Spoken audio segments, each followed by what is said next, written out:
ഇത് കാസർഗോഡ് ആയമ്പാറ പാലം. കേരളത്തിലെ ഏറ്റവും ഉയരം കൂടിയ പാലങ്ങളിലൊന്നാണിത്. കാസർഗോഡ് വമ്പിച്ച പുരോഗതിയുടെ പാതയിലാണിപ്പോൾ. പുഴയ്ക്ക് ഇരുഭാഗത്തുമുള്ള മലകളെ ബന്ധിപ്പിക്കാൻ പണിതീർത്ത ഈ പാലത്തിൻ്റെ ഉയരം വളരെ വലുതാണ്. വലിയ വ്യാസമുള്ള കോൺക്രീറ്റ് തൂണുകളും അതുപോലെ തന്നെ ബീമുകളും ഇതിൻ്റെ നിർമ്മാണത്തിന് വേണ്ടി ഉപയോഗിച്ചിരിക്കുന്നു. ഒരു കാലത്ത് പിന്നോക്ക ജില്ല എന്നറിയപ്പെടുന്ന കാസർഗോഡ് ഇന്ന് വികസനത്തിൻ്റെ പാതയിലാണ്. വികസനം എന്താണെന്ന് ഇന്ന് ഇവിടുത്തുകാർ അനുഭവിച്ചുകൊണ്ടിരിക്കുകയാണ്. ആയമ്പാറ പാലവും കടന്ന് വലത്തോട്ടേക്ക് പോയാൽ മുനമ്പ് കടവെത്താം. ഈ മുനമ്പ് കടവിൽ നിന്ന് പുഴക്ക് അക്കരെ കടക്കണമെങ്കിൽ ഒരു തൂക്കുപാലത്തിലൂടെ നടന്നു പോകണം. ഈ തൂക്കുപാലത്തിലൂടെ നടന്ന് കഴിഞ്ഞ് വലത്തോട്ടേക്ക് പോയാൽ ത്രിവേണി സംഗമവും ഭാവിക്കര റിസർവോയറും കാണാം. റോഡ് പാലത്തിന് അനുമതി ലഭിച്ചിട്ടുണ്ട്, പൈസയും പാസ്സായിട്ടുണ്ട്. തൂക്കുപാലം കടന്ന് പുഴക്കരയിലൂടെ വലത്തോട്ട് നടന്നാൽ ത്രിവേണി സംഗമം കാണാം. പഴശ്ശിനിപ്പുഴയുടെയും കുടുംബൂർ പുഴയുടെയും സംഗമഭൂമിയാണ് ത്രിവേണി സംഗമം. ഇതിൽ നിന്ന് നേരെ വീണ്ടും നടന്നാൽ ഡാമിലെത്താം. ഡാം ആലൂർ ഡാം അഥവാ ഭാവിക്കര റിസർവോയർ. ഇതാണ് ഭാവിക്കര റിസർവോയറും ഡാമും. ഇവിടെ മനോഹരമായ സ്ഥലമാണ്. കാസർഗോട്ടെ ജനങ്ങൾക്ക് കുടിവെള്ളക്ഷാമം പരിഹരിക്കുന്നതിനുള്ള ഒരു റിസർവോയർ കൂടിയാണ് ഇത്.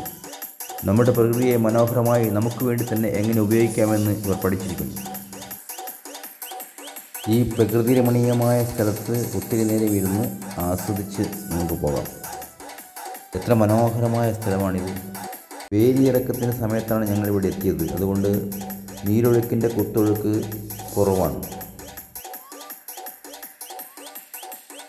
ഇവിടുത്തുകാർ നട്ടുച്ച നേരത്തും ചൂണ്ടയെടുത്ത് മത്സ്യം പിടിക്കാൻ ഇറങ്ങിയിരിക്കുകയാണ്. ആകാശത്ത് സൂര്യൻ കത്തി നിൽക്കുന്ന ഈ നട്ടുച്ച നേരത്തും പുഴയിലൂടൊഴുകി വന്ന മന്ദമാരുതൻ ഞങ്ങളുടെ മുഖത്ത് തലോടിക്കൊണ്ട് മെല്ലെ കടന്നുപോയി. സുഗന്ധമില്ലെങ്കിലും എന്തൊരു സുഖമാണ് ആ കാറ്റിന്. അന്തരീക്ഷവായുവിലുള്ള ഓക്സിജൻ്റെ അളവ് കറക്റ്റ് 21% തന്നെയായിരിക്കണം ഇവിടെ. കരിങ്കല്ല് പാകിയ പുഴയോരം. തൂക്കുപാലം ഉള്ളതുകൊണ്ട് കടത്തോണിയുടെ ആവശ്യമില്ല. എങ്കിലും തോണികൾ പുഴയോരത്ത് കെട്ടിയിട്ടിരിക്കുകയാണ്. ഇവിടെ മത്സ്യം പിടിക്കാനും മറ്റാവശ്യത്തിനും ഈ തോണികൾ ഉപയോഗിക്കുന്നവരുണ്ട്. ചെറുമത്സ്യങ്ങൾ കൂട്ടത്തോടെ വെള്ളത്തിൽ തുള്ളിക്കളിക്കുകയാണ്. പുഴയോരം കരിങ്കൽ പാകി ഉറപ്പിച്ചിരിക്കുന്നു.